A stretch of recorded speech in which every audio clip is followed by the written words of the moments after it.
Alright, you guys, here's today's game. I've got, what is it? It's a rated game, it's 15 minutes. My opponent's rated exactly 1,000.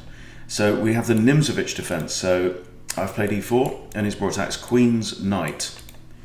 So I think King's Knight here makes sense. You know, they're both now facing off for these central squares, both addressing the same central squares. Okay, so we are now in a normal King's Knight opening. So now we could go Ruy Lopez, which you may have heard of. It seems quite popular at the World Championship. We could go Italian. We could go Scotch. Let's go Italian.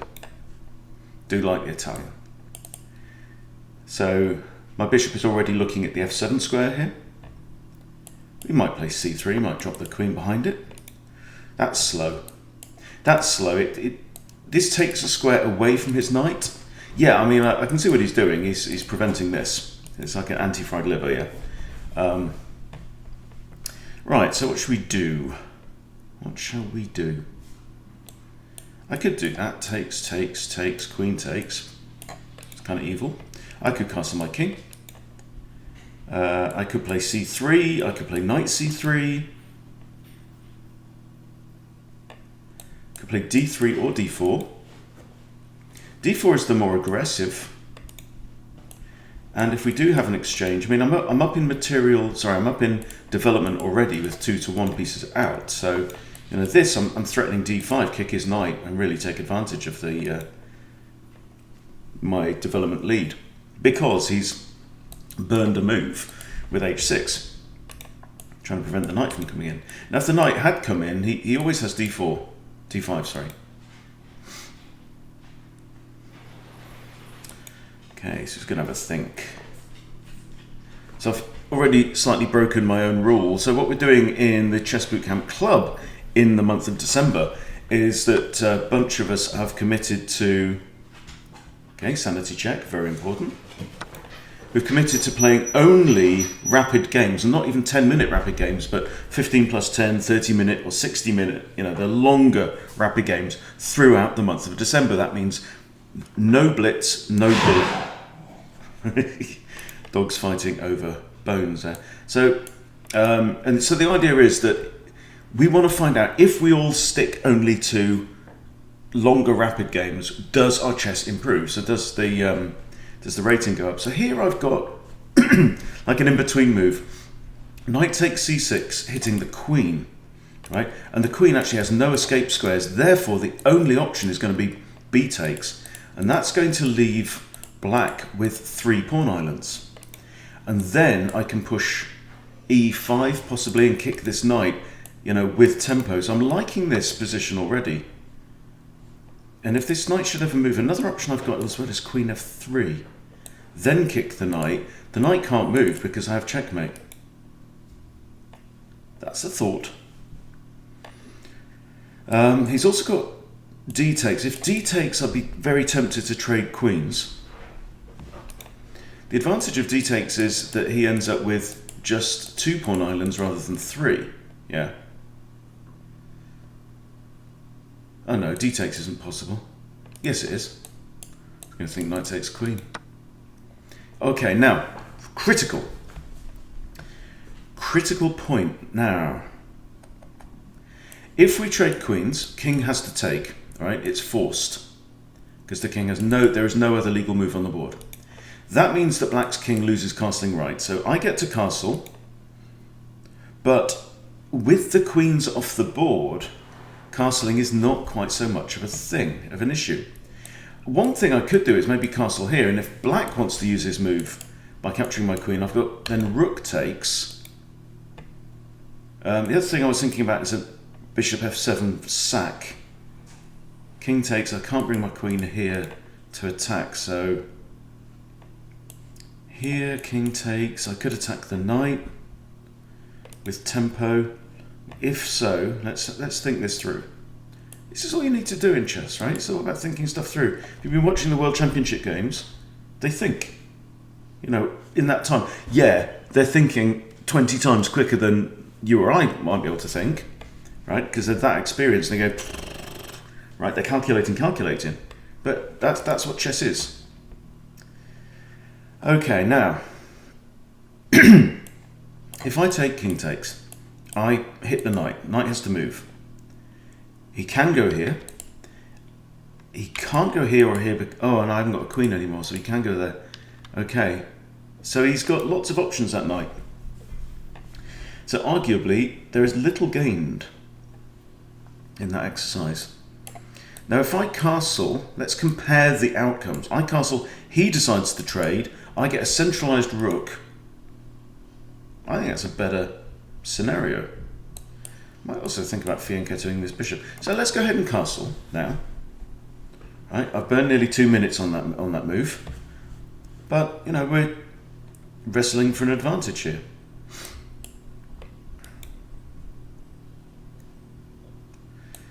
I think that's slightly weakening already. His king is still in the center and mine ain't.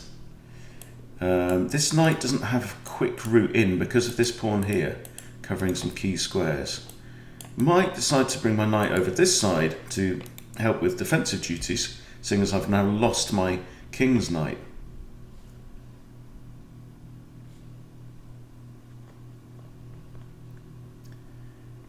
Now, is that Bangladesh? Akash 2073, Bangladesh.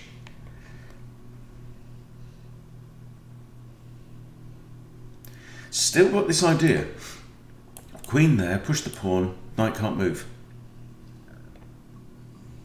Can't go anywhere. Because it can't move to a square that it's straight line adjacent to. Okay, no brainer, recapture the queen. Okay, now pin the knight. Knight now cannot move. So I think his only options are either pawn to f4 or bishop to f4. But either way, f3 surely winneth the knight. Because the knight can he move, right? f3, he cannot legally move. That is an absolute pin. He can't move because he'll go into check and that would be illegal, so he can't do it. Even if he could move this knight with check, which he can't because it's on the light square and my king's on the dark square, he still can't do it because he's not allowed to put himself in check. All right, now, I go here, he still can't move. Or I can go here. I think this is fine, right? Now he'd love to go here or something like that. Well, he'd get captured anyway. Or here he'd get captured anyway. So he's already in some trouble. Already. And that's the difference between a 1000 and a 1500. So what is the difference? Well, one thing is that I've spent a lot longer thinking about my moves than he has. Okay, this now attacks the bishop. That's his immediate problem. So he's down a piece for a pawn. On the other hand, my king can't go there or there because of this annoying bish. So I might even think about trying to trade this guy off with the support of the rook. Yeah. So this, if he goes here, I push the pawn. If he retreats back this way, the threat is gone. Now, he could capture this pawn, but he would lose his bishop in return. Now, I then take the bishop for free. Right? You see, 3.8 seconds. Didn't think that one through, did he? He didn't look at the whole board. Yes, okay, well done. You've got a piece. Now, options. I can simply move my king out of, just behind the pawn, right? That also puts it on a dark square, and he's only got a light square bishop left, whereas I have the pair. Maybe his idea could be to capture there, and if I take, he wins the rook, yeah? However, I don't have to take, I can just move. So part of me is thinking, well, why not develop the knight, attack the bishop, put the question to the bishop, and then my rooks are connected. So that seems very sensible. I've got this hanging pawn here, which comes with an attack on the rook, and that's all good as well. But I think this looks very... Oh, hang on. He's also looking at this. So should I really move my knight here? I mean, it looks kind of funky, but... Or if I go here and he takes the pawn, I just trade off and simplify. And I kind of like that. And it's a pawn that's in line with his king, right? So, yeah, there's a lot of other junk in the way. But it's not like... I don't think Charlie, the c-pawn, is going to be the instrumental factor in this game, right?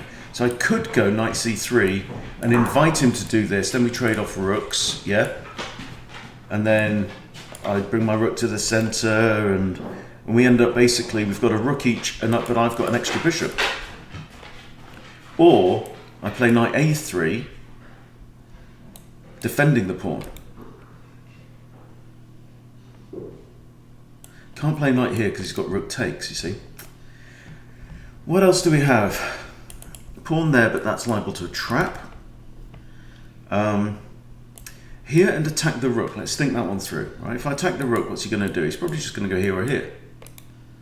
If he goes there, my bishop's pinned. Yeah, we don't want that.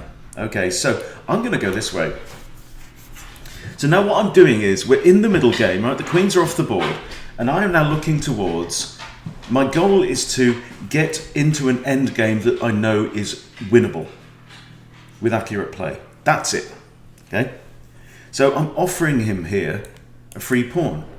But if he takes the free pawn, I get to simplify, which is really good for me. Okay, now that's just a blunder, I think. Because he's now got two attackers on the bishop, right?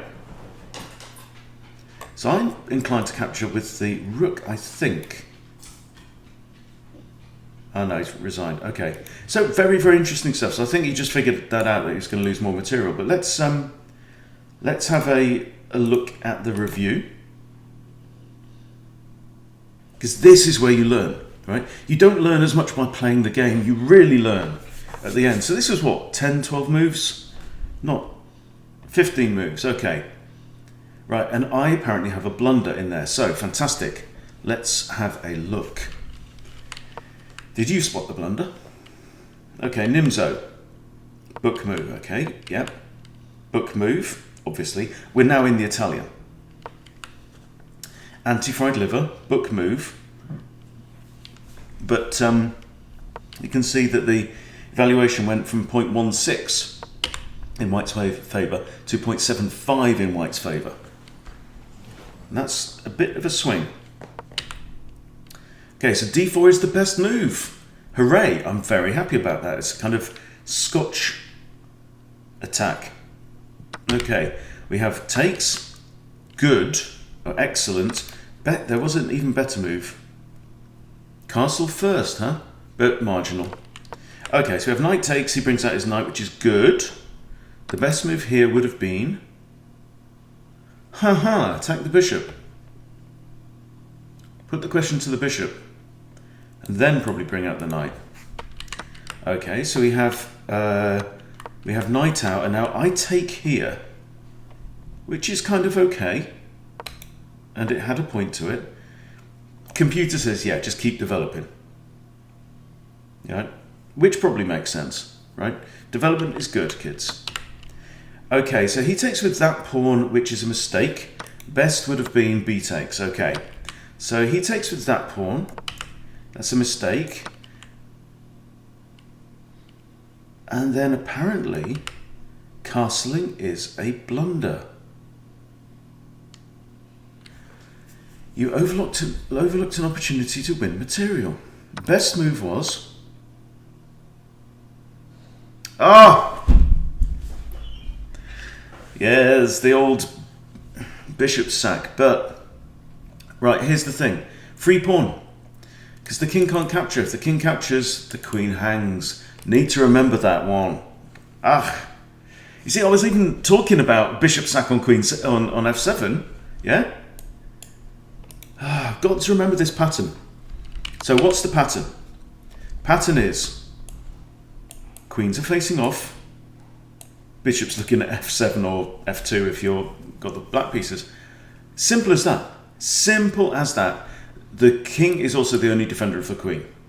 Okay, three simple things. Queens are looking at each other. Bishop's targeting f7. King's the only defender of f7, and the king is the only defender of the queen. That's the thing. Okay, stick that in your stupid thick head. Okay, Okay, super. So we have trade.